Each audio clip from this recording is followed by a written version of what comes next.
लग रही होगी, पर आप जिद करेंगे उसी कमजोरियों पर फोकस करने की।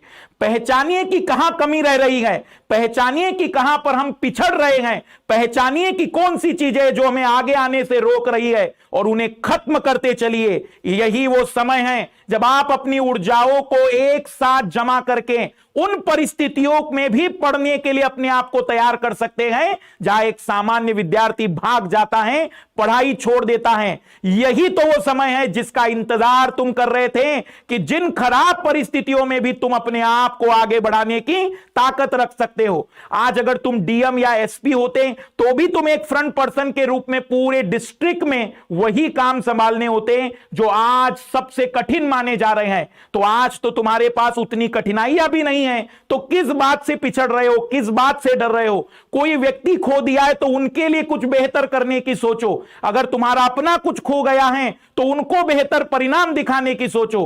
ठीक है, जब हम इस पृथ्वी से जाएंगे तब कुछ और बताकर जाएंगे कि हां, एक हम भी आए थे, और जब हम जा रहे हैं तो कुछ बेहतर करके जा रहे हैं। इसलिए कुछ बेहतर की उम्मीद में और मेहनत करिए और लगे रहिए, क्योंकि अभी ये जंग खत्म नहीं हुई है, कभी और अभी हमें कुछ बेहतर प्राप्त करना है।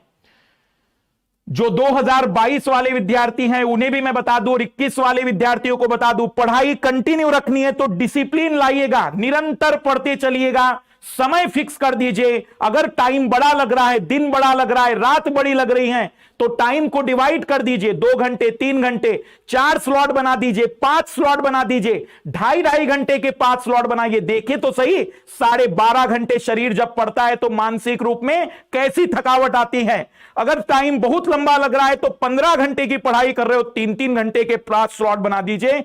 ज्यादा नहीं तो 2-2 घंटे के 5 स्लॉट बना दीजिए। समय को डिवाइड कर दीजिए और डिसिप्लिन में काम करते चलिए, आपको परिणाम दिखाई देगा। हमेशा ही एक ब्रेक लेते चलिए, आधे घंटे में, 15 मिनट में एक ब्रेक लेने की शुरुआत करते चलिए।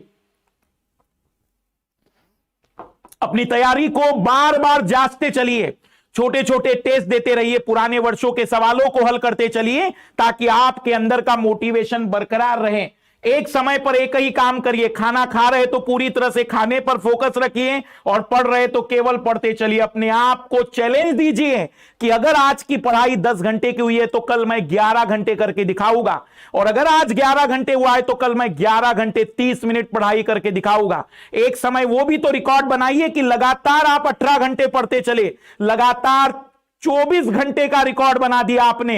हो सकता है कोई लाल लालियों में इतनी ऊर्जाएं हो कि वो लगातार 32 और 35 घंटे के रिकॉर्ड भी बना सकते हैं। परिस्थितियां बहुत खराब हो सकती हैं, लेकिन क्या आपकी मेहनत उन परिस्थितियों के सामने झुककर हार मान सकती है? बिल्कुल भी नहीं, क्योंकि इन्हीं परिस्थितियों में जो व्यक्ति लड़ लेता है वही होता है वास्तविक रूप में सही योद्धा। इसलिए परिस्थितियों का तनाव मत लीजिए, आपके अंदर की ऊर्जाओं को देखिए कि आप क्या कर सकते हैं। 2022-23 वाले विद्यार्थियों को फिर कहूंगा मैं कि रिपीटिंग द सेम मिस्टेक, अपनी तैयारी को जब भी शुरुआत कर रहे हो तो एक ही गलती बार बार मत करिए। जैसे कि नोट्स बनाने का कह दिया है, फिर आप नोट्स को बनाना छोड़ रहे हैं। नोट्स बनाने की शुरुआत कर दीजिए, क्योंकि नोट्स आपकी बहुत मदद करेंगे। और तैयारी करते समय डरिए नहीं। क्या हो सकता है जिंदगी में? ज्यादा से ज्यादा उन लोगों का हार ही तो होगा भाई, असफल होंगे ना। जिन लोगों ने कोरोनाओं में अपनी जान गंवा दी है, उन्होंने खोया है कुछ।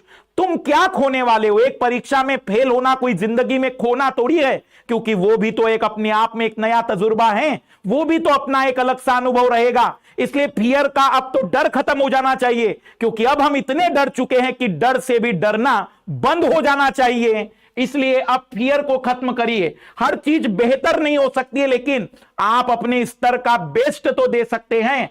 और ये खास करके कुछ लोगों के बारे में बंद कर दीजिए सोचना कि कुछ तो लोग कहेंगे। जब तुम तैयारी करने लगोगे तो अड़ोसी पड़ोसी कहेंगे कि बताओ इनके घर में तकलीफ है और ये पढ़ाई कर रहा है। कहेंगे, लोगों को कहने दो। हो सकता है कि तुम्हारा मानसिक संतुलन थोड़ा सा खराब है, लेकिन उसमें लोग तुम्हें कहेंगे कि देखो कैसे विद्यार्थी हैं कि पहले अपने आप को मजबूत करना चाहिए, पर उसमें भी मेहनत में लगे हुए हो। कोई घबराओ नहीं, लोगों को कहने जो जो कहना है, क्योंकि यही लोग फिर आपको बेहतर करने के लिए और बेहतर कहने के लिए उपस्थित होने वाले हैं। और अब थोड़ा सा आदत कम करिए, बार बार मोटिवेशन की जरूरत ना रहे, कुछ पंक्तियों को, कुछ चीजों को दोहराने की आदत डाल दीजिए कि ठीक है ये पंक्तियां मुझे ऊर्जा देती है, और बार बार अपने ऊर्जाओं को, अपने कॉन्फिडेंस को और अपने मोटिवेशन को गिरने मत दिया करिए। हमेशा आदत बनाए रखिए कि जब तक मैं पूरा लक्ष्य अचीव नहीं कर लेता हूं तब तक मैं अपने आप को रोकने वाला नहीं हूं। और बहुत शिकायतें होगी, ठीक है, हर व्यक्ति की जिंदगी में शिकायतें हैं, शिकायतें बंद कर दीजिए, दूसरों से तुलना मत कीजिए और अपनी जिंदगी दीजिए। कौवा चला हंस की चाल, कब तक दूसरों की कॉपी करके अपनी जिंदगी को नश्वर करोगे? अपने तरीके से, अपने ढंग से और बेहतर करने का प्रयास करेंगे।